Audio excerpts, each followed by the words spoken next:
मित्रों, आज के इस लेक्चर में हम थर्स्टन के समूह कारक सिद्धांत के विषय में चर्चा करेंगे। इस सिद्धांत को प्राथमिक मानसिक योग्यता सिद्धांत के भी नाम से जाना जाता है। इस सिद्धांत के प्रतिपादक एल थर्स्टन हैं। आइए देखते हैं। आप हैं एल थर्स्टन महोदय। आप अमेरिकी मनोवैज्ञानिक थे। आपका फैक्टर एनालिसिस के क्षेत्र में बहुत ही महत्वपूर्ण योगदान रहा है। इन्होंने ही इस ग्रुप फैक्टर थ्योरी, जिसे हम PMA थ्योरी के नाम से भी जानते हैं, का प्रतिपादन सन 1938 में किया था। आइए अब देखते हैं इनके उस सिद्धांत को। थर्स्टन महोदय का कहना था कि बुद्धि ना तो स्पीयरमैन के द्वैकारक सिद्धांत के समान है और ना ही थॉर्नडाइक के बुद्धि के असंख्य कारक सिद्धांत के समान। या हम कहें कि उन्होंने स्पीयरमैन के टू फैक्टर थ्योरी, जिसमें इधर आप चित्र में देख रहे होंगे कि इन्होंने बताया था एक जी फैक्टर सामान्य योग्यता कारक जो जन्म से निर्धारित होता है, ऐसा स्पीयरमैन साहब ने दिया था, और दूसरा एस फैक्टर जो अर्जित है, जिसके कई फैक्टर्स भी हैं।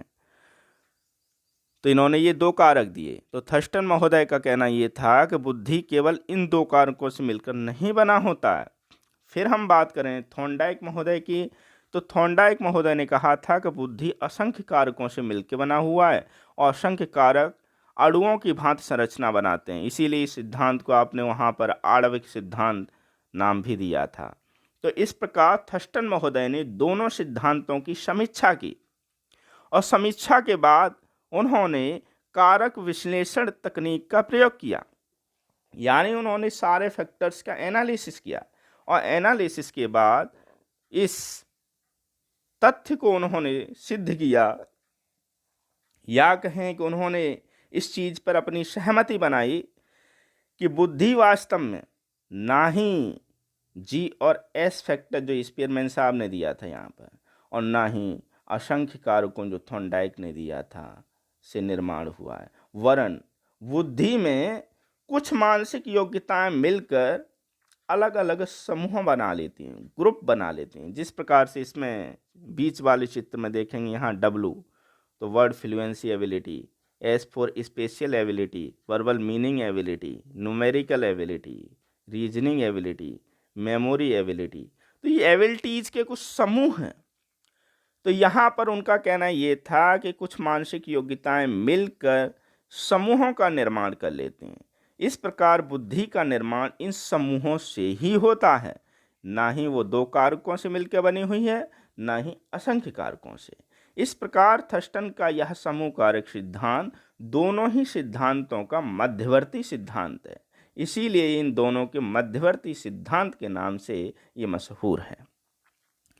तो इनका कहना यही था कि स्पीयरमैन के टू फैक्टर थ्योरी भी ठीक नहीं, यानी उससे भी इनकी असहमति है, और ना ही थॉर्नडाइक का असंकारक सिद्धांत, उसको भी इन्होंने नहीं माना।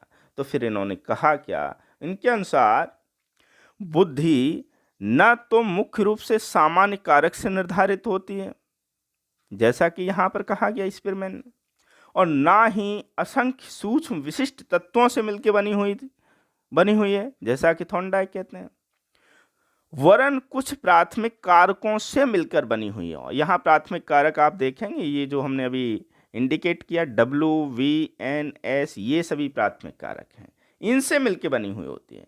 इनके अनुसार एक जैसी मानसिक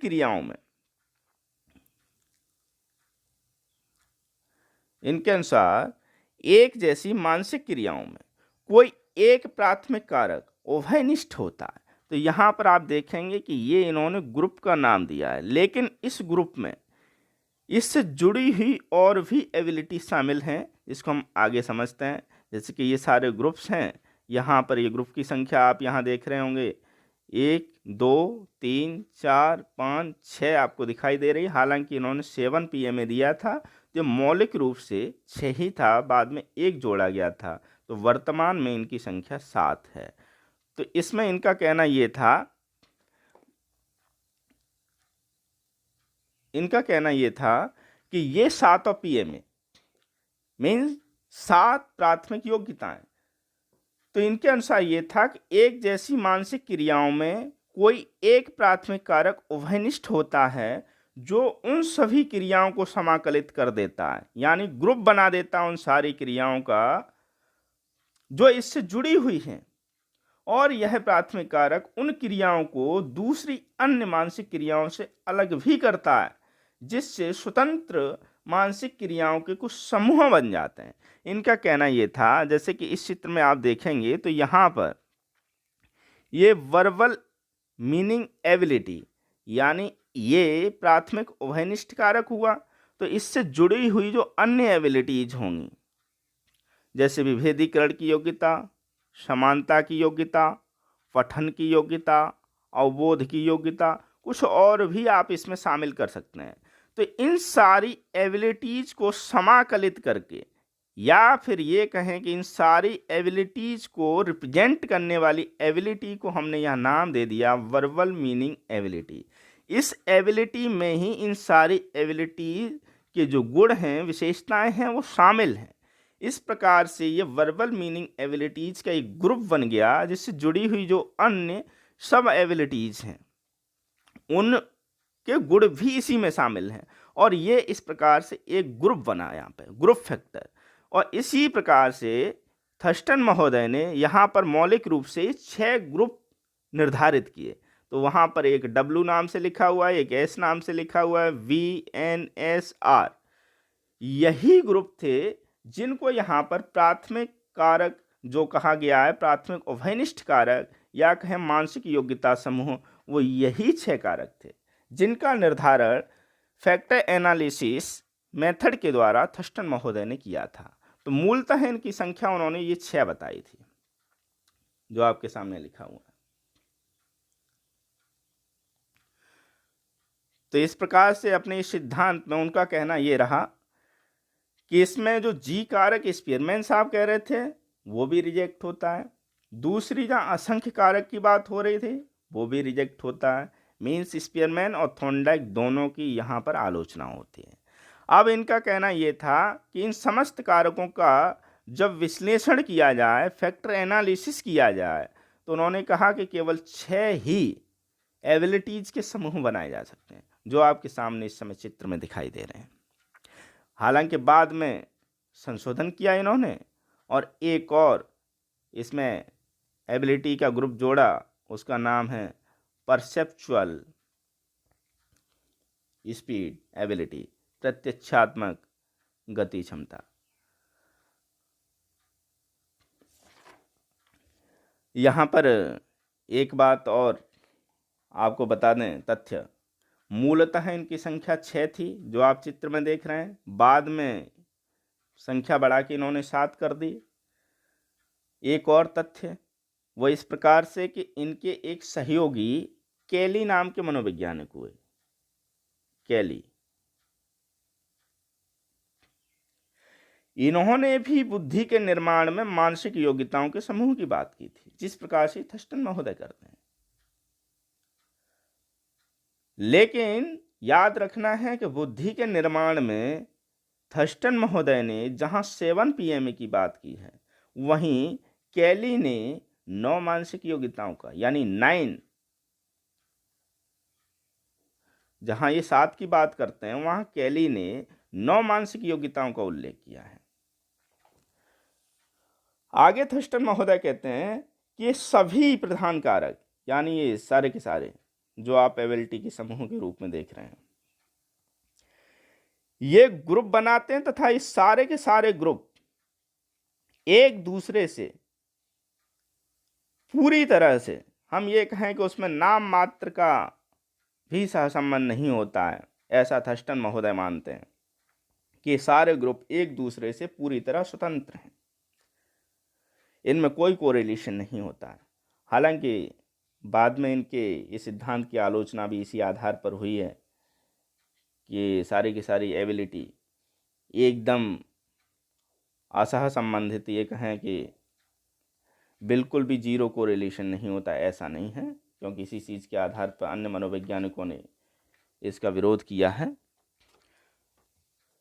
तो आइए अब समझते हैं थर्स्टन महोदय की उन 7 पीएमओ को जो इन्होंने व्याख्या की है। तो देख लेते हैं इनकी 7 प्राथमिक मानसिक योग्यताएं। पहली प्राथमिक मानसिक योग्यता में इन्होंने कहा शाब्दिक अर्थ क्षमता, वर्बल मीनिंग एबिलिटी। इसको साइड में ही या साथ साथ में हमने एक सिंबल लिखे हुए हैं VWS याद रखने के लिए, तो इसी से इसको डिनोट करेंगे। तो वर्बल एबिलिटी मीन्स वर्बल का V, वर्ड फ्लुएंसी इसका W, स्पेशल का S, इस तरह से। तो इस थर्स्टन के समूह कारक सिद्धांत में पहली पीएमए शाब्दिक अर्थ क्षमता है।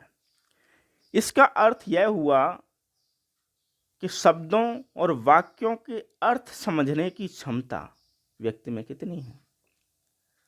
जैसे कि जब हमारी आपस में बातचीत होती है तो उसमें बोले गए शब्दों को, या कोई एक्सपर्ट्स का लेक्चर होता है, किसी संगोष्ठी में विद्वान लोग बोलते हैं, तो वहाँ पर उनके द्वारा प्रयुक्त शब्दों और वाक्यों के अर्थ को हम कितनी जल्दी समझ पाते हैं, या किसी राइटर की किताब है उसमें जो शब्दों का प्रयोग हुआ है उसके अर्थ को हम कितना जल्दी समझ पाते हैं, उसकी योग्यता को इन्होंने एक समूह बनाया और नाम दिया शाब्दिक अर्थ क्षमता, शब्दों के अर्थ को समझने की क्षमता। दूसरी एबिलिटी की बात करें तो इसमें इन्होंने नाम दिया है, ग्रुप बनाया, शब्द प्रवाह क्षमता, वर्ड फ्लुएंसी एबिलिटी, डिनोट किया W से। शब्द प्रवाह क्षमता से तात्पर्य यह होता है कि व्यक्ति के पास जब वो बोलेगा तो शब्दों का भंडार कैसा है, उसकी वोकैबुलरी उसके पास कितनी है। कई बार ये रहता है कि हम ये सोचते हैं कि हाँ बात को समझते हैं, लेकिन बताने के लिए हमारे पास कोई शब्द नहीं होता कि हम कैसे कहें।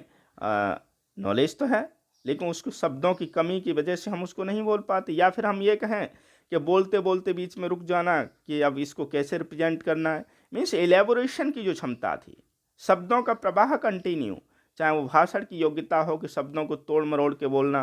कई बार ये रहता है कि हम लोग लेक्चर देने के लिए जाते हैं, वहाँ पर जो लिखा होता है भाषण उसको हम भूल जाते हैं। तो भूल जाने के बाद भी यदि आप दूसरे सटीक शब्दों को ढूंढ के प्रवाह में कंटिन्यू रखते हैं तो आपके अंदर ये एबिलिटी ज़्यादा है। और यदि वो मिस होने के बाद आप चुपचाप खड़े हो जाते हैं, इसका मतलब इस एबिलिटी की कमी है। ये थर्स्टन की दूसरी मानसिक योग्यता है।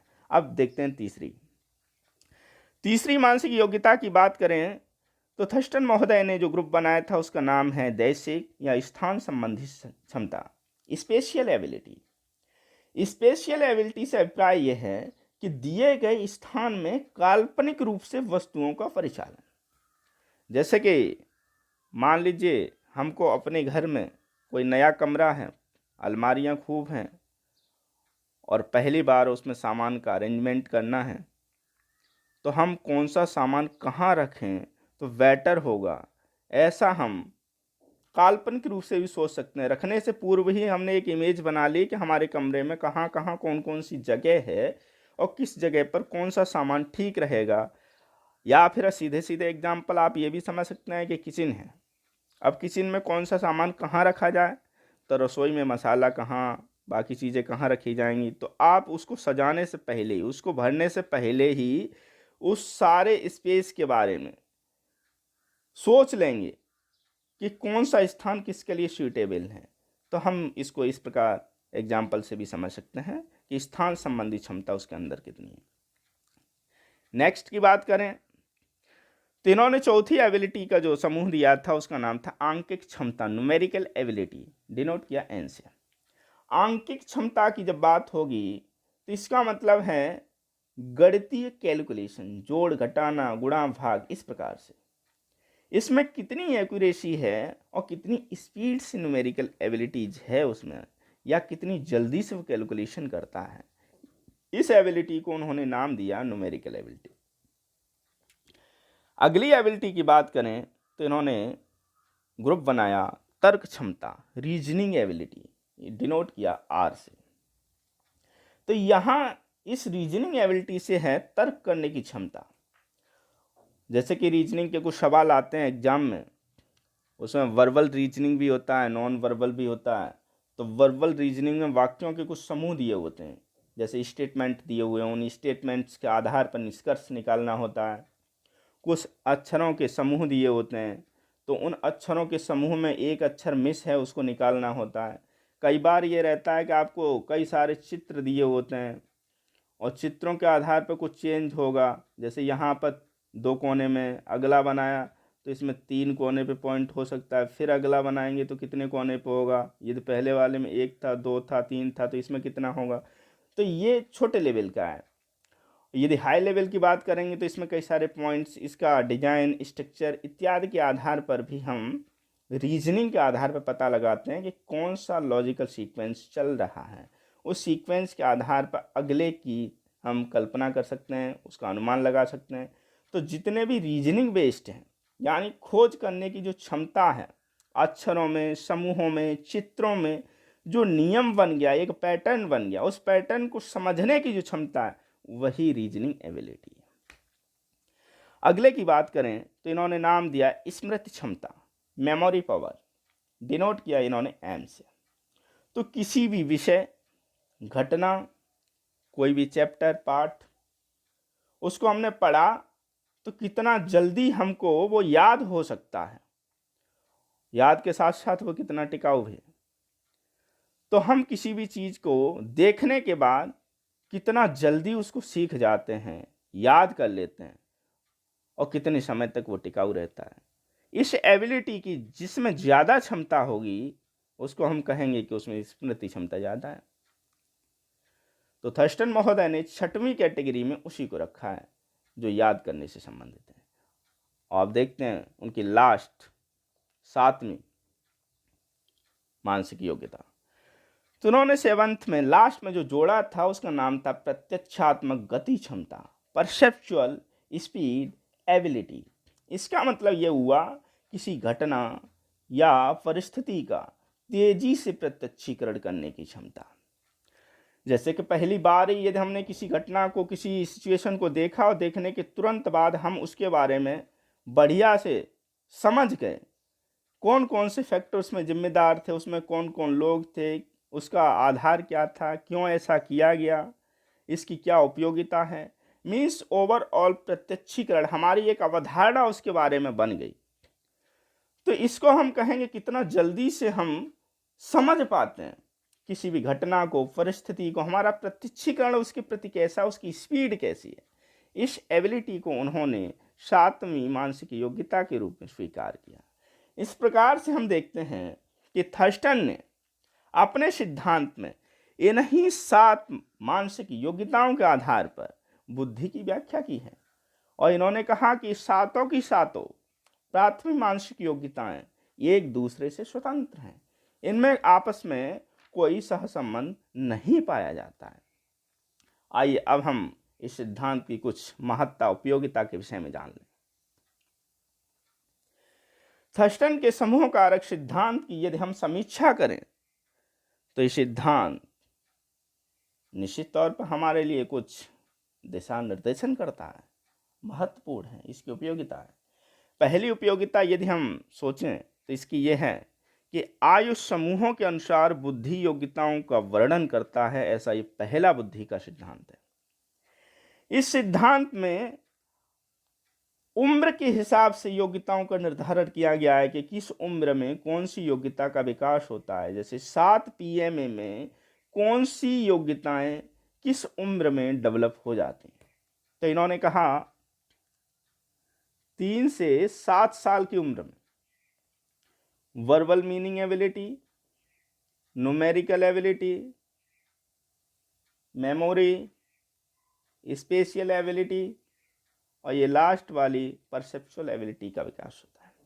फिर इन्होंने कहा 7 से 11 साल की उम्र में ऊपर वाली ये समस्त रहेंगी, पांचों की पांचों, और इनके साथ में एक और एबिलिटी का विकास इस उम्र में होता है, उसका नाम है रीजनिंग एबिलिटी।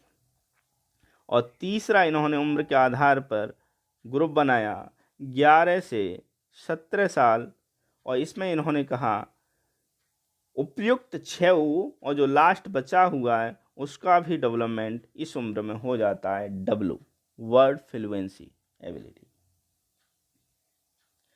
तो इस प्रकार से हम देखेंगे कि आयु वर्ग बनाकर एज के अकॉर्डिंग योग्यताओं को निर्धारित करने वाला या उसके संदर्भ में कुछ गाइडलाइन देने वाला बुद्धि का ये पहला सिद्धांत है।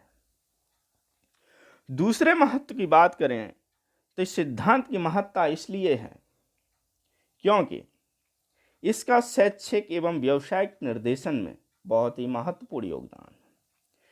क्योंकि परामर्शदाता के लिए बिना व्यक्ति की भिन्न भिन्न योग्यताओं पीएमए की जानकारी के उसके शैक्षिक उद्देश्यों में योगदान देना बहुत ही कठिन कार्य है। उसी प्रकार व्यावसायिक संभावनाओं को चयन में अपनी उच्चतम योग्यताओं का ज्ञान भी आवश्यक है। अब किसी भी विद्यार्थी या व्यक्ति को गाइडेंस करने के लिए उसकी योग्यताओं को जानना बहुत आवश्यक है कि उसमें योग्यताएं किस लेवल की हैं, उसमें कौन सी योग्यता अधिक मात्रा में, उसका इंटरेस्ट किस में है, उसका अलग अलग योग्यताओं में किस लेवल की योग्यता उसमें पाई जाती है, तभी तो हम उसको गाइड कर पाएंगे। साथ साथ में छोटे बच्चों के लिए भी यहाँ पर हम बात करें तो बच्चों का जो स्तर है, लेवल है, प्रकृति है, तो उनकी उम्र के हिसाब से कौन सा पाठ्यक्रम, कितना सिलेबस हम उनकी उम्र के अनुसार कहाँ पर रखें, जैसा कि एज के अकॉर्डिंग इन्होंने बताया भी है। तो हम याद रखेंगे कि रीजनिंग से बेस्ड जो सवाल होंगे, चैप्टर्स होंगे, हम 3 से 7 साल की अवस्था के बच्चों को बिल्कुल नहीं बताएंगे, क्योंकि उस रीजनिंग एबिलिटी का विकास ही 7 साल की अवस्था में होता है। यदि वर्ड फ्लुएंसी या निबंध टाइप की कुछ बातें हों, उनको लिखने वाले सवाल हों, वो भी जहां वर्ड फ्लुएंसी योग्यता की जांच हो, उसको भी हम कोशिश करेंगे कि उसकी शुरुआती उम्र में ऐसी चीज़ों को न रखा जाए। इस प्रकार से हम देखते हैं कि थर्स्टन का यह समूह कारक सिद्धांत शैक्षिक और व्यावसायिक निर्देशन के साथ साथ शिक्षकों को यह भी बताता है कि उनको किस उम्र में, छोटी क्लास में, मिडिल क्लास में, बड़ी क्लास में, किस उम्र के बच्चों को कौन सी एबिलिटीज़ पर बेस्ड एक्सरसाइज करानी चाहिए, प्रयास कराना चाहिए और शिक्षण अधिगम प्रक्रिया को संपन्न कराना चाहिए। इस प्रकार से हम देखते हैं कि यह सिद्धांत निर्देशन के इस क्षेत्र में बहुत ही महत्वपूर्ण योगदान देता है। अब देख लेते हैं, इसकी कुछ आलोचनाएं भी की बाद में मनोवैज्ञानिकों ने, क्योंकि ये तो परंपरा रही है कि एक मनोवैज्ञानिक सिद्धांत को देता है तो पहले की आलोचना करता है। जैसे थर्स्टन महोदय ने स्पीयरमैन और थॉर्नडाइक की कड़ी आलोचना की। बाद में कुछ मनोवैज्ञानिक हुए जिनमें नाम आता है एटकिंसन।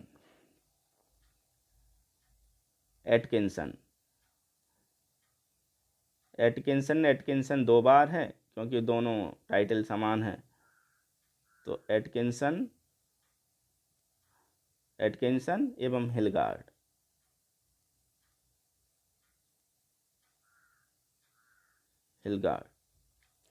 तो ये 2 एटकिंसन और एक हिलगार्ड, ये मनोवैज्ञानिक हुए। इन्होंने थर्स्टन के समूह कारक सिद्धांत की समीक्षा की तो पहला सवाल इनका ये था कि थर्स्टन महोदय कहते हैं कि 7 पीएमए स्वतंत्र हैं। इनका मानना तो यही था कि 7 पीएमए एक दूसरे से स्वतंत्र है, यानी वो ग्रुप बना लेते हैं और सारे ग्रुप एक दूसरे से बिल्कुल भी जुड़े हुए नहीं। लेकिन ऐसा नहीं है। मनोवैज्ञानिकों ने ये सिद्ध कर दिया कि जितनी भी व्यवहारिक विज्ञान की योग्यताएं या हम कहें कि मानवीय व्यवहार से जुड़ी हुई योग्यताएं हैं, उनमें कहीं न कहीं कुछ या अधिक मात्रा में सहसंबंध जरूर होता है। इसलिए यहाँ पर थर्स्टन का पहला जो इन्होंने कहा कि स्वतंत्र हैं सारी पीएमए, उसकी आलोचना होती है। ये पहली कमी है कि वो स्वतंत्र नहीं है।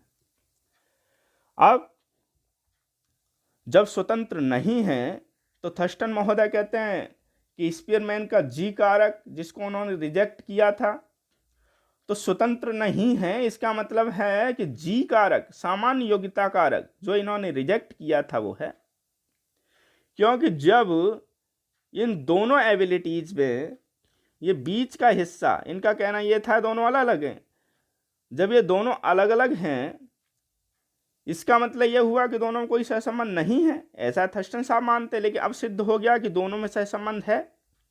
जब सहसंबंध है, इसका मतलब स्पीयरमैन का जो जी कारक था, सामान्य योग्यता कारक था, जो बताता था कि दोनों के बीच में जी कारक जिम्मेदार रहता है, उसका पुनः स्वीकृति मिलती है। मीन्स थर्स्टन का सिद्धांत यदि पहला यहाँ पर स्वतंत्र नहीं है, तो दूसरी भी आलोचना उसी से जुड़ी हुई है कि स्वतंत्र नहीं है। इसका मतलब यह है कि ये जी कारक का समर्थन करता है, जिसको ये नहीं मानते थे। और आपको बता दें, थर्स्टन साहब ने खुद इस चीज को स्वीकार किया है बाद में।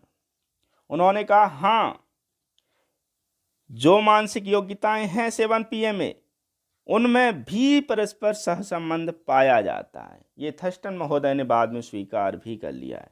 देखिए इस चित्र में,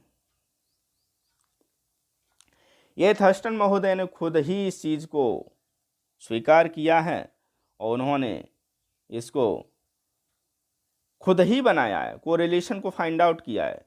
तो इसमें देख रहे होंगे आप, संख्या वाली एबिलिटीज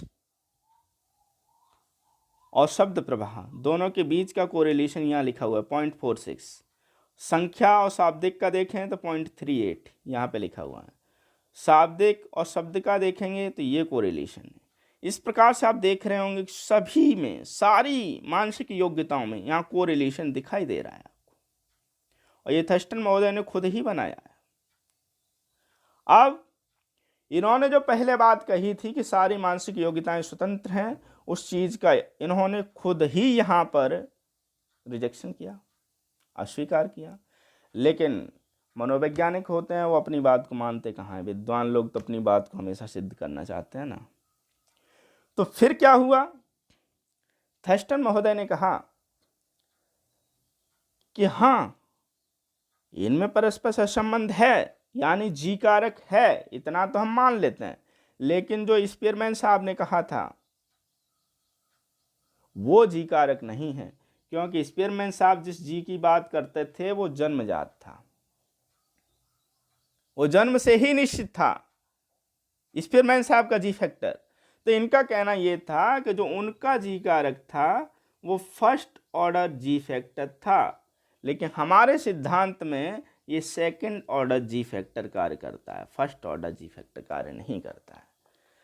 तो बस इन्होंने किया ये कि अपनी उस आलोचना से बचने के लिए इन्होंने एक ऑर्डर नाम डाल दिया, नाम बदल दिया और कहा कि यहाँ स्पीयरमैन का जी कारक नहीं है, उनका फर्स्ट ऑर्डर जी कारक था, हमारा सेकंड ऑर्डर जी फैक्टर है। और अपने उस आलोचना को इन्होंने सिद्ध किया।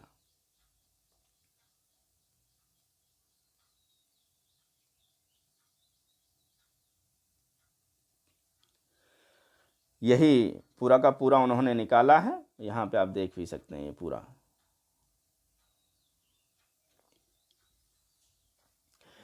तो इस प्रकार से यदि हम बात करें तो इसमें तीसरी एक और आलोचना की बात होती है। तीसरी आलोचना इस प्रकार से कि थर्स्टन महोदय ने इस सिद्धांत का जो आधार बनाया था वो क्या था, फैक्टर एनालिसिस। फैक्टर एनालिसिस का मतलब है कि उन्होंने अपने व्यक्तिगत क्षमता, सोच के आधार पर उन सारे फैक्टर्स को निर्धारित किया होगा, खोजा होगा, या थॉर्नडाइक की थ्योरी से लिया होगा संकारकों को, फिर उन्होंने उसके ग्रुप बनाए होंगे अपने अकॉर्डिंग। इसका मतलब ये है कि उसमें सब्जेक्टिविटी नहीं थे, थर्स्टन महोदय पर्सनली उसमें इन्वॉल्व हैं। अब उनके द्वारा केवल 7 पीएम को फिक्स कर देना, 7 ही ग्रुप बनेंगे ऐसा निश्चित कर देना ना तो उचित मालूम होता है, ना ही वैज्ञानिक। क्योंकि यदि उचित होता और उनका 7 कारक ही होता तो बाद में गिलफर्ड महोदय के 3D मॉडल में 150 से 180 क्षमताओं का जिक्र नहीं हो पाता। बाद में कुछ और भी मनोवैज्ञानिक हुए जिन्होंने 7 से अधिक मानसिक योग्यताओं का जिक्र किया है। तो इस प्रकार से हम ये कह सकते हैं कि थर्स्टन का ये समूह कारक सिद्धांत कहीं ना कहीं आलोचनाओं के घेरे में आ जाता है। लेकिन याद रखना है इतनी आलोचनाओं के बावजूद भी इस सिद्धांत की महत्ता है और यह निर्देशन के क्षेत्र में बहुत ही महत्वपूर्ण सिद्धांत है। तो आज के इस लेक्चर में हमने थर्स्टन के समूह कारक सिद्धांत की विस्तृत व्याख्या की, डिस्कशन किया। इसकी 7 पीएमए के विषय में हमने डिस्कशन किया और इसमें देखा कि पहले केवल 6 ही थीं, बाद में एक जोड़ी गई 7 हो गई। फिर इन्होंने जिन चीज़ों को कहा था कि ये सिद्धांत में होता है तो हमने उसकी समीक्षा करके भी देखा और तर्क की कसौटी पर उसको खरा उतारा देखा। और हमने ये भी देखा कि सिद्धांत में कमियां होने के बावजूद भी ये सिद्धांत भविष्य के जो सिद्धांत आए, इनके बाद जो सिद्धांत बने, उनके लिए एक निर्देशन का कार्य करता है, उनके लिए ऐतिहासिक महत्व है, उसका आधार प्रदान करता है। तो निश्चित तौर पर थर्स्टन का ये समूह कारक सिद्धांत बहुत ही महत्वपूर्ण है। उम्मीद है कि आपको ये लेक्चर जरूर समझ में आया होगा। धन्यवाद।